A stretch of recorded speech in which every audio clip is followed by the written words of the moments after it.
Operation tiger Eknath Shinde यांच्या शिवसेनेमध्ये उद्धव ठाकरे यांच्या 9 पैकी 6 खासदारांनी जाण्याचा निर्णय घेतला आहे। त्या संदर्भात त्यांनी दिल्लीमध्ये लोकसभेचे अध्यक्ष ओम बिर्ला यांना त्या संदर्भात पत्र दिल्याची माहिती देखील आता समोर आली आहे, अशी माहिती सूत्रांनी दिली आहे। या 6 खासदारांमध्ये एक नाव जास्त चर्चेमध्ये आहे, ते म्हणजे धाराशिवचे खासदार ओमराजे निंबाळकर। ओमराजे निंबाळकर हे उद्धव ठाकरे यांचे एक निष्ठावंत खासदार म्हणून त्यांच्याकडे पाहिला जात होतं। उद्धव ठाकरे यांचा पक्ष काही वर्षांपूर्वी फुटला तेव्हा उद्धव ठाकरेंची साथ त्यांनी देण्याचं पसंत केलं। त्यानंतर 2024च्या लोकसभा निवडणुकीमध्ये देखील आपण जर पाहिलं असेल, उद्धव ठाकरे हे ओमराजे निंबाळकर यांच्या प्रचारासाठी धाराशिवमध्ये गेले। त्यानंतर एक त्यांचा फोटो व्हायरल झाला होता, त्यामध्ये जर बघितलं आपण एका बाजूला ओमराजे निंबाळकर आणि दुसऱ्या बाजूला आमदार कैलास पाटील या दोघांच्या खांद्यावरती उद्धव ठाकरे हात टाकून उभारलेले आपल्याला पाहायला मिळत आहेत। आणि हे माझे निष्ठावंत, आणि त्यानंतर जर बघितलं आपण लोकसभेचे निकाल लागलेले देखील आपण पाहिलं, त्यामध्ये ओमराजे निंबाळकर हे जवळपास 3.5 लाख मतांनी निवडून आले।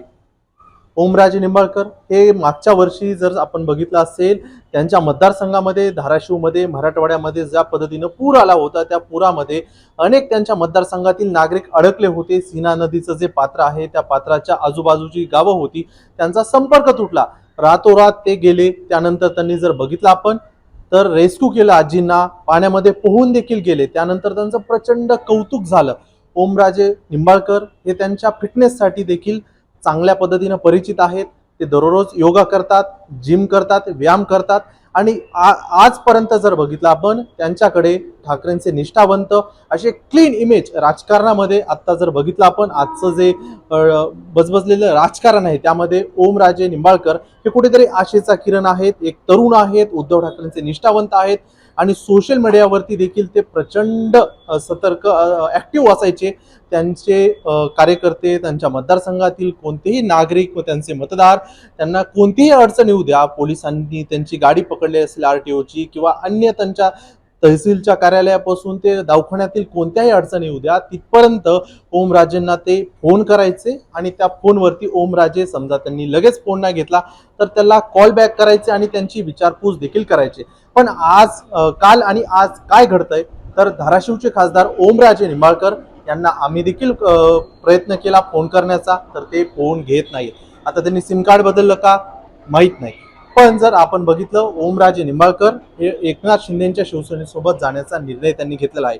याला अनेक कारणं असू शकतात। ज्या पद्धतीने आजकाल जर बघितलं आपण सत्ताधारी पक्ष भारतीय जनता पक्ष, शिंदेची शिवसेना आणि अजित पवारांची राष्ट्रवादी या तिन्ही पक्षाचं सरकार आहे। विरोधी पक्षाचे आमदार असतील किंवा खासदार असतील, त्यांना ज्या पद्धतीने विकास निधीसाठी मतदारसंघातील जी कामं करायची आहेत, अनेक त्यांचे सरपंच असतील, जिल्हा परिषद सदस्य असतील किंवा पंचायत समितीचे सदस्य असतील, या गावातील त्यांच्या पदाधिकाऱ्यांना कामं देण्यासाठी किंवा त्या गावातील नागरिकांची कामं करण्यासाठी, मग ती रस्त्याची असो, दवाखान्याची असो किंवा अन्य कामं, यासाठी निधी मिळत नाही अशी त्यांची एक टिमटिम असते।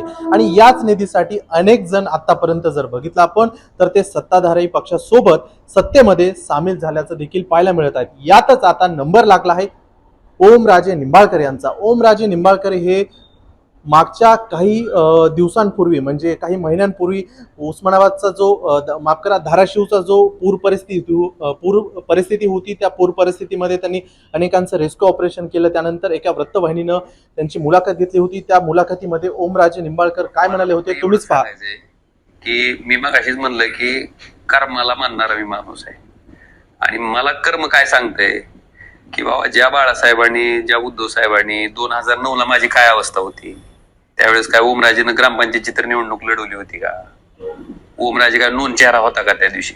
2009चा काळ आठवा की त्या दिवशी बाळासाहेबांनी, उद्धव साहेबांनी मला विधानसभेची उमेदवारी दिली। मी ज्या कारणासाठी ह्या क्षेत्रात पाऊल उचललं होतं, ती संधी मला पहिल्यांदा कोणी दिली? ह्यानीच दिली, आणि त्या संधीमुळेच मी आजपर्यंत येऊ शकलो, किंवा पुढची जी माझी सागडी झालेली वाटचाल आहे ती त्यांच्यामुळे झालेली आहे। एकदा विधानसभेत आमदार, परत 2 वेळेस देशाच्या सर्वोच्च सभागृहात संसदेत खासदार म्हणून काम करणं, मला वाटतं ही केवळ त्यांच्यामुळे झालंय, आणि त्यांना आज सोडायचं काय कारण आहे?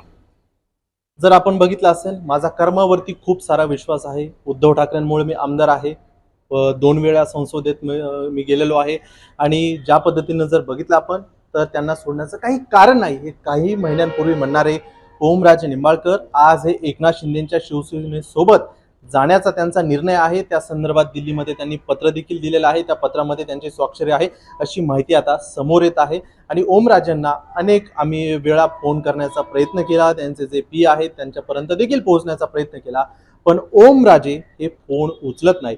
आता ओमराजे हे लोकांसाठी ॲक्सेसेबल असणारे एक लोकप्रतिनिधी म्हणून ते ओळखले जात होते, पण काही तासांपासून ते सध्या फोन उचलत नाहीये. त्यानंतर ओमराजे निंबाळकर यांच्या फेसबुक पेजवरती आज एक नवीन पोस्ट करण्यात आलेला आहे. सकाळी राजमाता जिजाऊ यांची पुण्यतिथी आहे. त्या पुण्यतिथीच्या निमित्तानं त्यांनी एक अभिवादन करणारी एक पोस्ट शेअर केली आणि त्या पोस्टच्या खाली प्रचंड प्रमाणात ओमराजे निंबाळकर यांच्यावरती त्यांना गद्दारी करू नका, निष्ठावंत खासदार म्हणून तुमची जी काय ओळख आहे ती पुसू नका, अशा प्रचंड कमेंट्स सोशल मीडियावरती आहेत. त्या व्यतिरिक्त देखील जर बघितलं आपण त्यातील मोजक्या कॉमेंट्स आपण वाचून दाखवूयात.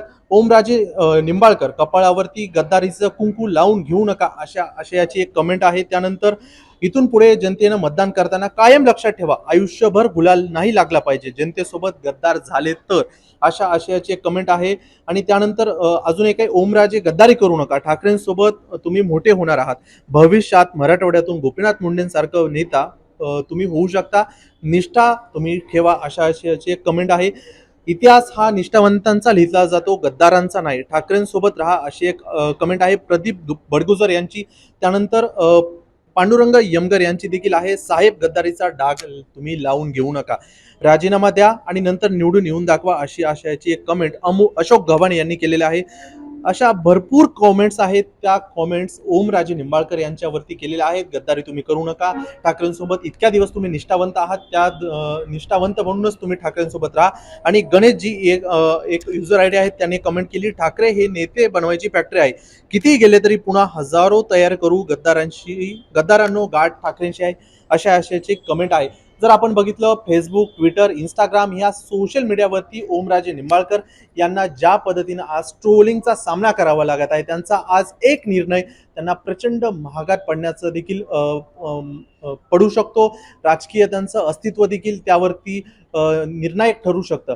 जर आपण बघितलं ओमराजे निंबाळकर हे अनेक दिवसांपासून कुठेतरी ठाकरेंची साथ सोडून एकनाथ शिंदेच्या शिवसेनेसोबत जाणार का, अशा आशयाची चर्चा सुरू झाली होती. त्याचं कारण म्हणजे एकनाथ शिंदेचे मंत्री प्रताप सरनाईक हे धाराशिवचे पालकमंत्री आहेत. त्यांना अनेक वेळा धाराशिव दौऱ्यावर गेल्यानंतर माध्यमांनी प्रश्न विचारल्यानंतर ऑपरेशन टायगरची कुठेतरी मागच्या 1 वर्षापूर्वी चर्चा सुरू झाली होती आणि ती चर्चा आज सत्यात उतरताना दिसत आहे. त्यामुळे ओमराजे निंबाळकर जे विकास कामासाठी गेले, अनेक नेते सांगतात त्या पद्धतीने त्यांनी देखील बोलून दाखवलं, विकास कामासाठी गेलो, जनतेच्या नागरिकांच्या प्रश्नांसाठी गेलो, मतदारसंघातील विकास कामांसाठी गेलो, असं ते म्हणाले तर त्यात काही नवल वाटणार नाही, कारण की हाच फॉर्म्युला अनेक वर्षांपासून महाराष्ट्रामध्ये सेम रिपीट होताना दिसत आहे. पण आश्चर्य असं आहे की जे स्वतःला निष्ठावंत, कधी ठाकरेंची साथ सोडणार नाही म्हणणारे ओमराजे निंबाळकर देखील आता एकनाथ शिंदेसोबत गेले आहेत. त्यामुळे राजकारणात कधी काय होऊ शकतं, कोण कधी बदलू शकतं हे सांगता येत नाही. हे पुन्हा एकदा अधोरेखित झालं आहे. ओमराजे निंबाळकर यांची राजकीय ओलांटीवडी म्हणा किंवा बंडखोरी म्हणा किंवा त्यांनी केलेली त्यांच्या भाषेमधला उठाव म्हणा, जे काही असेल ते तुम्हाला आवडले का हे आम्हाला कमेंटमध्ये सांगा. बाकी सर्व राजकीय अपडेटसाठी तुम्ही पाहत राहा मुंबई तक.